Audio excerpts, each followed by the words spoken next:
অধিকাংশ মুসলমান কাজে মুসলমান বেশি হবে সেটা স্বাভাবিক, অধিকাংশ বাঙালি বেশি হবে সেটা স্বাভাবিক, কিন্তু অধিকাংশ নিশ্চয়ই শহুরে না, অধিকাংশ নিশ্চয়ই মধ্যবিত্ত না, অধিকাংশ নিশ্চয়ই পুরুষ না। সেখানে যে ভিন্নতাগুলি রয়েছে সেগুলিকে আমরা কতটা জায়গা দেই সেটা ভাবতে হবে। এবং যারা অবাঙালি, যারা অমুসলমান, তারা কতটা আমাদের এই নতুন বাংলাদেশে নিরাপদ বোধ করবেন সেটা আমাদের ভাবতে হবে।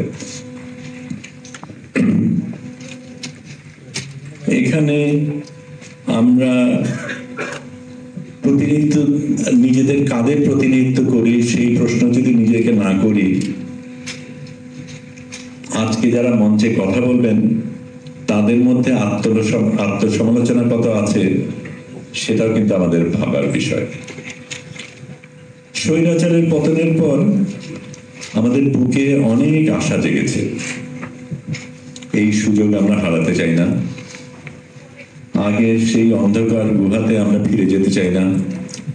আমরা গণতন্ত্র চাই, নিরাপত্তা চাই, পেটে ভাত চাই।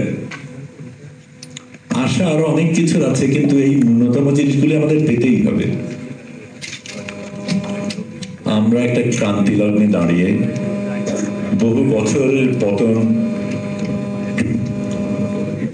রাতারাতি আমরা ফেরাতে পারবো না। তবে এখন আমরা কি করি তার উপরে আমাদের ভবিষ্যৎ অনেকটা নির্ভর করবে।